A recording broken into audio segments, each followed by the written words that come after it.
Hello, Reading Rangers. So happy you can join us today for another classic story. Today, we will be reading Jack and the Beanstalk by Giuseppe Di Lernia and Melanie Joyce. An enormous beanstalk grows from magic beans. What will Jack find when he climbs to the top of the beanstalk? Don't forget to like and subscribe so we can bring more stories like this to all you Reading Rangers. Let's see what happens. Once upon a time, a boy named Jack lived with his mother in a little cottage. They were very poor and only had the milk from their cow to drink. One day, the cow stopped giving milk. "We need money for food," said Jack's mother. "Take our cow to the market and sell her." Jack set off to the market. On the way, he met an old man who wanted to buy the cow. "I'll pay you with these magic beans," said the man. "They will grow up to the sky." "Okay," said Jack. He took the beans and gave his cow to the man.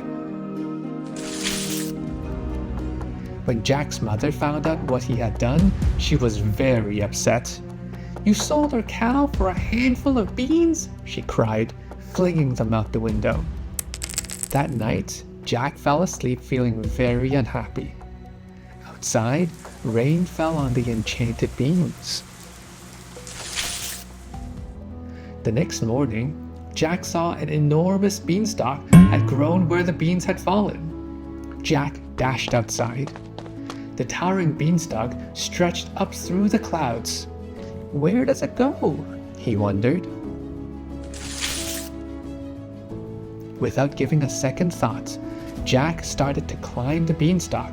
He climbed higher and higher until the cottage was far below.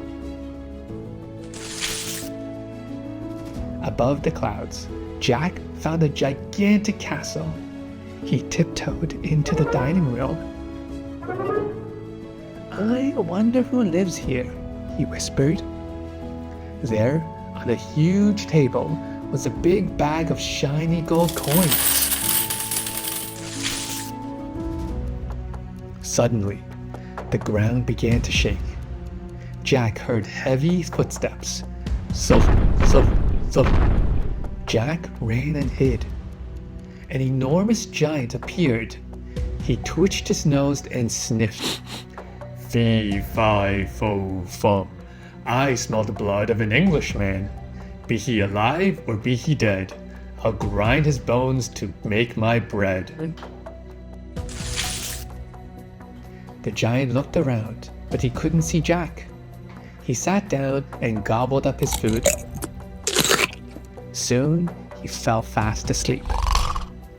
Jack crept out from his hiding place. He grabbed a big bag of gold coins and ran.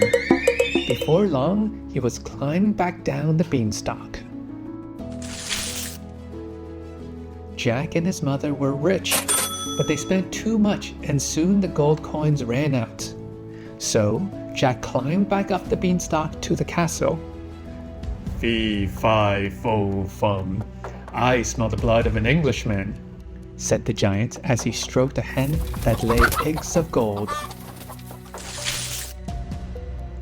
Just as before, the giant could not find Jack, so he gobbled up his food and fell asleep.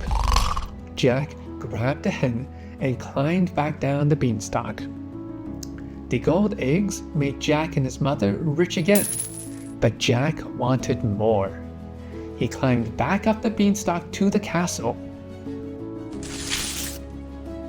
Jack found the giant dozing, while a golden harp played sweet music. "Fee, fi, fo, fum," muttered the giant in his sleep. Jack snatched the golden harp, but it shrieked, "Master, master!" The giant leapt up. He chased Jack all the way to the beanstalk. "Fee, fi, fo, fum," roared the angry giant as he climbed down the beanstalk after Jack. "Mother, fetch an axe!" shouted Jack when he reached the ground. With a chop, chop, chop, he cut the beanstalk down. It fell with a terrible crash. And that was the end of the angry giant. Jack and his mother kept the hen that laid gold eggs and the golden harp that played sweet music. They lived happily ever after and never saw the angry giants again. The end. Jack was so brave climbing up the beanstalk to explore the angry giant's castle. We can all learn to be as brave as Jack when facing new difficulties. Like and subscribe so we can keep reading more stories to all you reading rangers. Until next time.